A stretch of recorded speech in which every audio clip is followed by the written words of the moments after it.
let's really dive into how Steal A Brainrot became the most addictive game Roblox has ever cooked up. This isn't just some throwaway simulator you play for 10 minutes and forget. This is a full-blown obsession, the kind of game that has kids staying up till 3 a.m. on their school Chromebooks, bases stacked, AFK timers running, hoping they don't miss a galaxy event.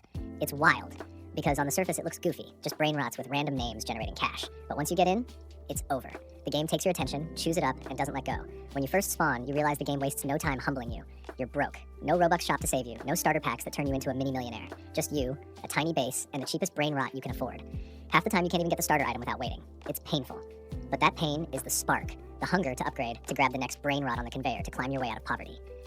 That grind, right from the start, is what sets the hook. Then the names hit you. Trippy Choppies, Ballerina Cappuccinas, Bombardo Crocodilos, avocado memes turned into cash printers. They're absurd, they're funny, they're weirdly catchy. You don't just want them because they make money, you want them because they're collectibles. Little trophies that flex your progress. Roblox has always thrived on flex culture. Rare Pets in Adopt Me, Swords in Murder Mystery 2, God Rolls in Pet Simulator, and Steal A Brainrot takes that same energy but makes every single brainrot feel like a meme you just have to own. But the real trap? Rebirth. The moment you're finally stacked, base-looking juicy brainrots lined up like an all-star team, the game smacks you with the reset button. If you want to progress, you wipe it all. Everything gone. And instead of rage quitting, you hit the button and smile, because you know each rebirth makes the next climb faster. That's the twisted genius. The game convinces you that losing everything is actually winning, and you buy into it every single time. It's like willingly jumping off a cliff because the fall feels good.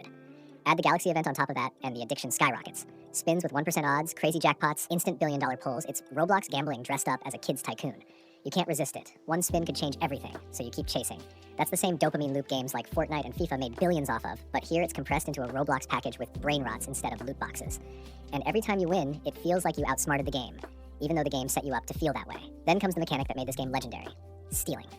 Other tycoons keep you locked in your little sandbox, farming cash in peace. Not here. Here, if someone leaves their base open, you can roll in and snatch their brain rots like a straight villain. The adrenaline that gives you is unmatched. 1 second, you're a broke rot with pennies per second. The next, you're sprinting out of someone else's base with a rare crab brain rot tucked under your arm while they scream and chat. And if you're the victim, that's rage fuel.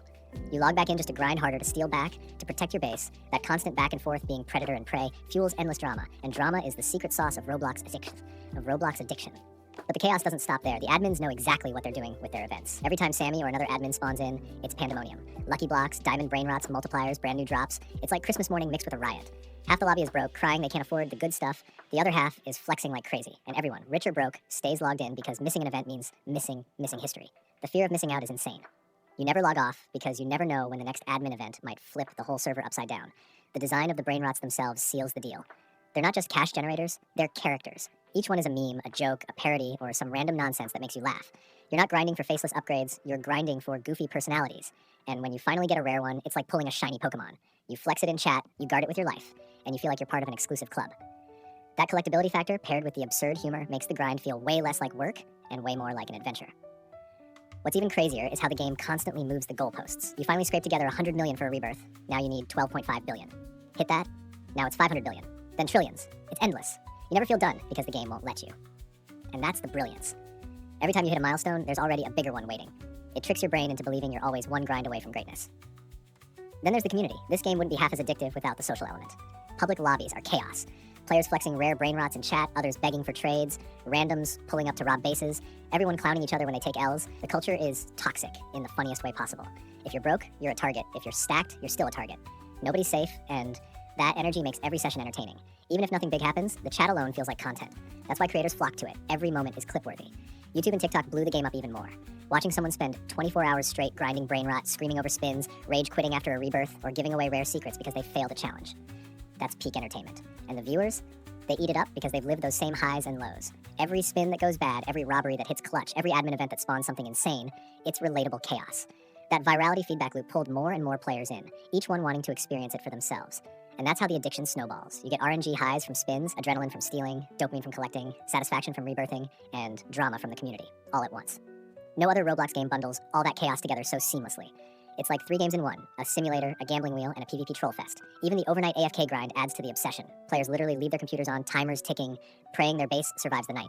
And when they wake up, sometimes they're rich, sometimes they're broke, but either way, they log back in. The game becomes part of your routine. You check your base the same way you check your phone in the morning. That's how deep it hooks you. And what's really genius? Even losing feels addictive. When you miss a jackpot, get robbed, or fail a rebirth requirement, it doesn't push you away.